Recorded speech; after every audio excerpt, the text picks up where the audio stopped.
పూరా లోకల్. చెవిరెడ్డి భాస్కర్ రెడ్డిని అరెస్ట్ చేయడం నిజంగా ఆశ్చర్యం కలిగించే విషయం. అసలు భాస్కర్ని అరెస్ట్ చేసిన తీరుని చూస్తే అసలు ఇంతకుముందు మీరంతా కూడా చూస్తూ ఉన్నారు.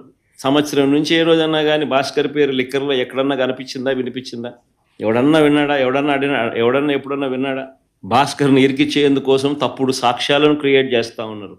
ఆశ్చర్యం కలిగించే విషయం ఏంటంటే భాస్కర్ గన్మెన్ను అంటే పోలీస్ కానిస్టేబుల్ను పిలిచి భాస్కర్కు వ్యతిరేకంగా లిక్కర్ స్కామ్ ఏదో ఉంది అని, ఆ లిక్కర్ స్కామ్లో తాను ఏదో ఇన్వాల్వ్ అయి ఉన్నాడని, ఆ లిక్కర్ స్కామ్లో తాను డబ్బులు ఏదో ఉన్నాయని కానిస్టేబుల్తో స్టేట్మెంట్ ఇప్పించుకునే ప్రయత్నం చేస్తే ఆ గన్మెన్, ఆ గన్మెన్ అంటే ఆ కానిస్టేబుల్ ఎవరైతే ఉన్నారో ఆ గన్మెన్, ఆ కానిస్టేబుల్ ఇలాంటి తప్పుడు స్టేట్మెంట్లు నేను ఇయ్యలేను అన్నందుకు తనను కొట్టి చిత్రహింసలకు లోను చేస్తే ఆ దెబ్బలు తిన్న కానిస్టేబుల్, సిట్టింగ్ కానిస్టేబుల్, డ్యూటీలో ఉన్న సిట్టింగ్ కానిస్టేబుల్, దెబ్బతిన్న కానిస్టేబుల్ ఏకంగా వీడియో తీసి తనకు తగిలిన దెబ్బలన్నీ చూపిస్తూ ఆ దెబ్బలను డిస్ప్లే చేస్తూ జరిగిన సంఘటన తాను చెబుతూ డీజీపీకి లేఖ రాసి గవర్నర్కు, ప్రెసిడెంట్ ఆఫ్ ఇండియాకు లేఖలు పంపించినాడు. కోర్టులో కేసు వేసినాడు. నిన్న ఆ కేసు హియరింగ్ కూడా వచ్చింది. ఆశ్చర్యం కలిగించే విషయం ఇదంతా నిజంగా. చెవిరెడ్డి భాస్కర్ రెడ్డి పేరు సంవత్సరంగా ఎప్పుడు చూస్తూ ఉన్నాం. ఏ రోజు కూడా కనీసం ఎప్పుడు దీంట్లోకి ఎప్పుడు ఎవరు ప్రస్తావించిన కూడా లేదు. గతంలో కూడా ఎప్పుడు సడన్గా భాస్కర్ పేరు తీసుకొచ్చారు. ఇప్పుడు సడన్గా భాస్కర్ను ఇరికిచ్చేదానికోసం సడన్గా ఒక కొత్త క్యారెక్టర్, ఇంకొక కానిస్టేబుల్ గిరి అని ఇంకొకరిని తీసుకొచ్చినాడు. అంటే ఒకడు విన్నాడు, ఒకడు వినలా. గిరి అని ఇంకొక కానిస్టేబుల్ తీసుకొచ్చాడు. ఆయనతో గిరి అనే వ్యక్తితో భాస్కర్ మాట్లాడినాడు. అంటే ఆబ్వియస్లీ తన దగ్గర ఉన్న గన్మెన్ ఎవడైనా కూడా మాట్లాడతాడు. ఎక్కడికి పోతున్నావు, వస్తున్నావా, ఎక్కడున్నావు, నువ్వు వస్తున్నావా, ఎప్పుడు వస్తున్నావు, ఏం చేస్తున్నావు, నేను ఇక్కడికి పోతున్నావు, నువ్వు ఎక్కడున్నావు, ఏదో మాట్లాడి ఉంటారు. మామూలు సహజంగానే జరుగుతాయి. మన మాదిరి నా మాదిరి ఇంతమంది గన్మెన్ ఉండరు కాబట్టి, ఉండేది ఒకరికో ఇద్దరు ఒకడో ఉంటాడు కాబట్టి వీళ్ళు ఎక్కడికైనా పోయేటప్పుడు, విఐపి పోయేటప్పుడు నువ్వు ఏడుండవు స్వామి, నువ్వు వస్తున్నావా, వస్తే ఇద్దరం కలిసిపోదామని చెప్పి మామూలు ఎవడైనా మాట్లాడుకుంటారు. నేను ఆశ్చర్యం చెప్పేది ఫోన్లో మాట్లాడిన ఎక్కువసార్లు ఫోన్లో మాట్లాడినారు. అంటే నీ డ్రైవర్తో కానీ నీ ఇంట్లో ఉన్న ఎవరితో ఉన్నా కానీ నువ్వు ఎక్కువసార్లు మాట్లాడితే చాలు.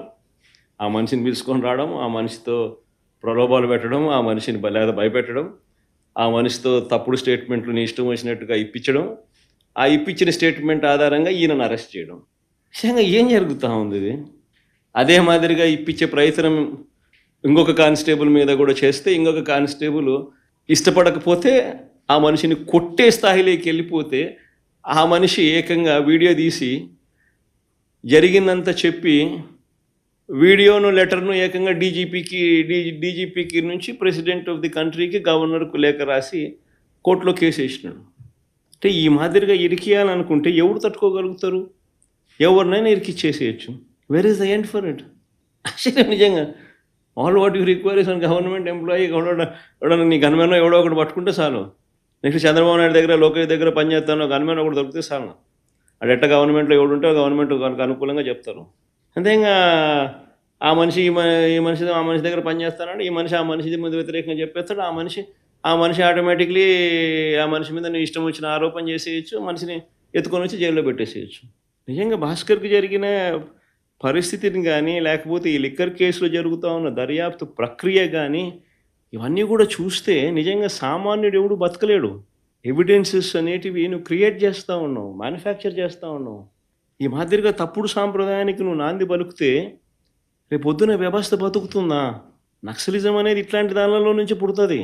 సామాన్యుడి మీద ఇట్లాంటి ఎవడన్నా ప్రదర్శిస్తేనే నక్సలిజం అనేది పుడుతుంది.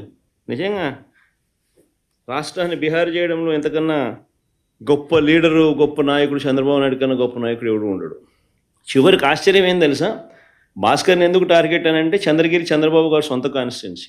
భాస్కర్ అనే వ్యక్తి కూడా కాదు, చివరికి భాస్కర్తో పాటు భాస్కర్ కొడుకును కూడా. ఆ పిల్లోడు మొన్ననే పాపం చదువులు అయిపోయి చేసుకొని లండన్ నుంచి మొన్న వచ్చినాడు, చిన్నపిల్లోడు. ఆ పిల్లోని కూడా దీంట్లోకి ఇరికిచ్చేసినారు. అంటే చంద్రగిరి కాన్స్టిట్యున్సీలో క్లీన్ ఉండాలా, ఆయన సొంత కాన్స్టిట్యున్సీ కాబట్టి. ఏంది ఇది నాకు అర్థం కాదు.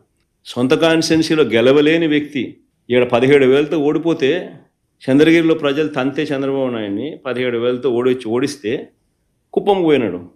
ఇప్పుడు ఆ చంద్రగిరి లాంటి చోట రాజకీయాలు చేయడం కోసం భాస్కర్ కొడుకును ఇటు వాళ్ళందరినీ ఎలిమినేట్ చేయాలని చెప్పి, తప్పించేయాలని చెప్పి, ఏంది ఇది రాజకీయాలు?